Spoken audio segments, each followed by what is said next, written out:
ஐயம்பேட்டை சாபுஜி என்பவர் துபையிலிருந்து கேட்குறாங்க. குர்பானி கொடுப்பவர் துல்ஹஜ் முதல் 10 பிறைக்கு நகம் முடி வெட்டக்கூடாது என்று மார்க்கத்தில் இருக்கின்றது, அது ஏன்? ஆதாரத்துடன் சொல்லவும் அப்படின்னு சொல்லி கேட்குறாங்க. துல்ஹஜ் மாதத்தினுடைய பிறை 1 துவங்கிவிட்டால் அதில் குர்பானி கொடுக்கக்கூடியவர்கள் நகம் வெட்டக்கூடாது, முடி வெட்டக்கூடாது அப்படின்னு மார்க்கத்தில் சொல்லப்படுது. அது ஏன் அப்படி சொல்லப்படுது? அதற்கான காரணம் என்ன? அதை ஆதாரத்தோடு சொல்லுங்கன்னு சொல்லி கேட்குறாங்க. காரணம் நமக்கு தெளிவாக குர்ஆன்லேயோ ஹதீஸ்லேயோ சொல்லப்படலை. இஸ்லாமிய மார்க்கத்தை பொறுத்தவரையிலையும் பல அறிவுரைகள் சட்டத்திட்டங்கள்லாம் நமக்கு மார்க்கம் சொல்லுது. அதில் சிலவைகளுக்கு காரணம் சொல்லப்பட்டிருக்கும், சிலவைகளுக்கு காரணம் சொல்லப்பட்டிருக்காது. அந்த காரணம் சொல்லப்படாதவைகளை நாம் எப்படி எடுத்துக்கொள்ளணும்? காரணம் சொன்னால் தான் ஏற்றுக்கொள்வோம் என்கிற ஒரு நிலை நம்மிடத்தில் இல்லாமல், இதில் அல்லாஹ் ஏதோ ஒரு காரணத்திற்காக இதை சொல்லியிருக்கிறான், என்ன காரணம்னு எனக்கு தெரியலை, என்ன காரணம்னு எனக்கு சொல்லப்படலையே தவிர அல்லாஹ் நமக்கு ஏதோ ஒரு காரணத்திற்காக வேண்டி நமக்கு இதை சொல்லியிருக்கிறான் அப்படின்னு நம்ம விளங்கிக்கணும். இப்போ பொதுவாக இஸ்லாத்தில் அது மாதிரி பல விஷயங்கள் இருக்குது. இப்போ நீங்கள் குறிப்பாக ஹஜ்ஜு தொடர்பாகவே பார்த்தீங்கன்னு வைங்க, ஹஜ்ஜிலேயே பல விஷயங்கள் அப்படித்தானே இருக்குது. இங்கேருந்து ஹாஜிகள் போகிறாங்க, சஃபா மருவாவுக்கு மத்தியில் சஇ செய்கிறாங்க. சஇனா என்ன? சஃபாவிலிருந்து மருவாவுக்கு ஓடுவாங்க, மருவா என்கிற அந்த பகுதியிலிருந்து இந்த சஃபா பகுதிக்கு ஓடி வருவாங்க. இதுதான் சஇன்னு சொல்லி மார்க்கத்தில் நம்ம சொல்கிறோம். ஹஜ்ஜுக்கு போகிறவங்க இந்த கிரியையில், இந்த வணக்க வழிபாட்டில் ஈடுபடுறாங்க. இது ஒரு வணக்கம். இதை நம்ம ஏன் செய்கிறோம்? இஸ்லாமிய வரலாறுன்னு பார்த்தா இந்த சஃபா மருவாவுக்கு மத்தியில் ஓடினது யார்? இப்ராஹிம் அலைஹிஸ்ஸலாம் அவங்களுடைய மனைவி தான் ஓடினாங்க. ஏன் ஓடினாங்க? தண்ணீருக்காண்டி ஓடினாங்க. தண்ணி இல்லை, அதனால் சஃபாவிலேருந்து மருவாவுக்கு போனாங்க. சஃபா என்பதும் மருவா என்பதும் இரு மலைக்குன்று. சஃபா மலைக்குன்றிலிருந்து பார்க்கும்போது மருவாவில் தண்ணி இருக்கிற மாதிரி தெரிஞ்சு இங்கேருந்து அங்கே போனாங்க. அந்த பகுதியில் நிற்கும்போது இங்கே தண்ணீர் இருந்ததை போல் இருந்துச்சு, இங்கே வந்தாங்க. இப்படி தண்ணீருக்காகத்தான் இங்கேயும் அங்கேயுமா ஓடினாங்க. அதுக்கப்புறம் அல்லாஹ் அவங்களுக்கு ஜம்சம் என்கிற ஒரு நீருற்ற இறைவனுடைய அற்புதத்தின் பேரில் அல்லாஹ் கொடுத்தான். இதுதான் இஸ்லாமிய வரலாறு. அப்போ அவங்க தண்ணீருக்காக வேண்டி ஓடினாங்கன்னு இருக்கும்போது, இன்றைக்கு இருக்கக்கூடிய ஹாஜிகள்லாம் தண்ணீருக்காக வேண்டிய ஓடுறாங்க. தண்ணீர் தான் அவங்க கையிலே இருக்குதா, கையில் தண்ணீர் பாட்டில் வச்சுக்கிட்டு தானே ஓடுறாங்க.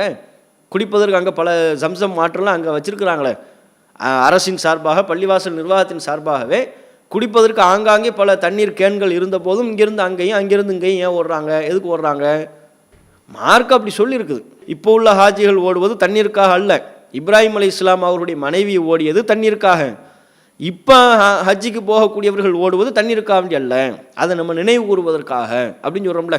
காரணத்தை அல்லாஹ் நமக்கு சொல்லலை, நாம அப்படி சொல்லப்பட்டதுலேருந்து புரிகிறோம். என்ன புரிகிறோம்? அல்லாஹ் அவங்களுடைய அந்த அர்ப்பணிப்பை, இறைவனுக்கு கட்டுப்படக்கூடிய தன்மையை, இப்ராஹிம் அலைஹிஸ்ஸலாம் அவர்களின் மற்றும் அவருடைய குடும்பத்தார்களின் இறைவனுக்காக வேண்டி அர்ப்பணிப்பு செய்யக்கூடிய அந்த மனப்பான்மையை நினைவு கூறுவதற்காக வேண்டி நாம் அதை புரிந்து கொள்கிறோம், செய்கிறோம். அதே மாதிரி இப்போ உள்ள ஹாஜிகள் ஜம்ரத்துல் அக்கபா என்கிற இடத்துல கல் எறிவாங்க குறிப்பிட்ட தினத்தில். எதுக்காக வேண்டி கல் எறிகிறாங்க? அங்கே என்ன, அங்கே கல்லை எறியக்கூடிய அளவுக்கு அங்கே என்ன இருக்குது? ஒன்றுமே இல்லையே. அது வெறும் ஒரு இடம் தானே, காலி இடம். அதில் போய் கல்லை எறிவதற்கான காரணம் என்ன? எதுக்காக வேண்டி கல் எறியணும்? இப்ராஹிம் அலைஹிஸ்ஸலாம் அவங்க கல் எறிஞ்சாங்கன்னா அவங்க இறைவனுக்கு கட்டுப்படக்கூடிய ஒரு நிலைக்கு வருகின்ற பொழுது ஷைத்தான் அவங்களுக்கு இடையூறு ஏற்படுத்தினான். அந்த ஷைத்தானுடைய இடையூறை தவிடுபடியாக்குவதற்கு இப்ராஹிம் அலைஹிஸ்ஸலாம் அவங்க கல் எறிஞ்சாங்க. அப்போ அவங்க கல் எறிந்ததற்கு ஒரு காரணம் இருக்குது. ஷைத்தான் அவங்களுடைய வணக்க வழிபாட்டை கெடுக்க முன் வந்தான். அதை எதிர்த்து ஃபைட் பண்ணாங்க இப்ராஹிம் அலைஹிஸ்ஸலாம் அவங்க, அதுக்காக வேண்டி கல் எறிஞ்சாங்கன்னு வருது. இப்போ நம்ம போய் கல் எறியதுக்கு நம்ம வணக்க வழிபாட்டை யார் கெடுக்க அங்கே நிற்கிறா? அங்கே யாருமே இல்லையே. இருந்தாலும் நம்ம கல் எறிகிறோம். ஏன் எறிகிறோம்? நமக்கு எந்த விதமான குழப்பமும் இல்லாமல் இருக்கும் போதும், நமக்கு எந்த இடையூறும் இல்லாமல் இருக்கும் போதும் நாம் அந்த ஜம்ரத்துல் அக்கபா என்கிற இப்ராஹிம் அலைஹிஸ்ஸலாம் அவங்க எங்கே கல் எறிந்தார்களோ அதே இடத்துல நாமும் கல் எறிகிறோம் என்றால் எதற்காக வேண்டி? காரணம் நமக்கு சொல்லப்படலை, அவங்க செய்ததை வைத்துக்கொண்டு அந்த செயலை நாம் நினைவு கூறுகிறோம் அப்படின்னு விளங்குறோம்ல. அது மாதிரி தான் இப்போ இந்த துல்ஹஜ் மாதத்தினுடைய பிறை 1 துவங்கி விட்டால் அவர் குர்பானி கொடுப்பவராக இருந்தால் குர்பானி கொடுக்கின்ற வரை நகம் வெட்டக்கூடாது, முடி வெட்டக்கூடாது அப்படின்னு சொல்லி மார்க்கத்தில் இருக்குன்னு சொல்கிறோம்ல.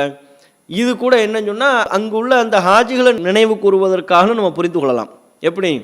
இப்போ ஹஜ்ஜுக்கு போகிறாங்க, ஹஜ்ஜுக்கு போகிறவங்களுக்கும் என்ன, அவங்க நகம் வெட்டக்கூடாது, முடி வெட்டக்கூடாது தான், சரியா? அதே மாதிரி அவங்களும் அங்கே குர்பானி கொடுக்குறாங்க.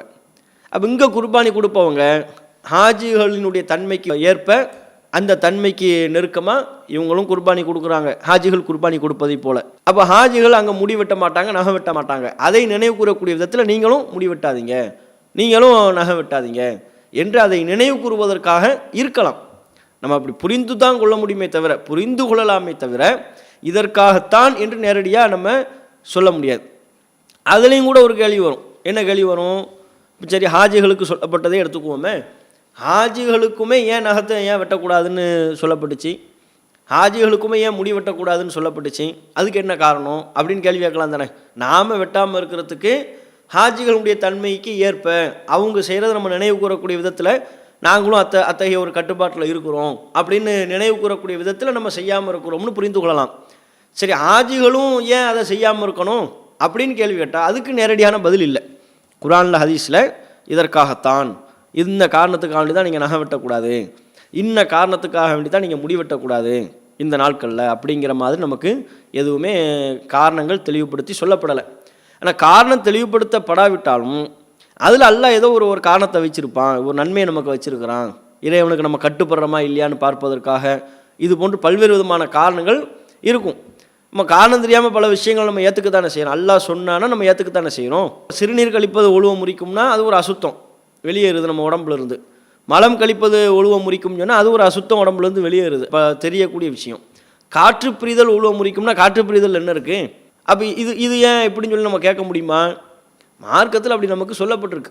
இது மாதிரி பல விஷயங்கள் காரணம் இல்லாமலே நமக்கு சொல்லப்பட்டிருக்கும். காரணம் இருந்தாலும் இல்லாவிட்டாலும், சொல்லப்பட்டாலும் சொல்லப்படாவிட்டாலும் அல்லாஹ் ரசூல் சொன்ன விஷயங்களை நம்புவது தான் ஈமான். அந்த ஒரு அம்சத்தை நாம் இந்த கேள்விக்குரிய பதிலாக சொல்லிக்கொள்வோம்.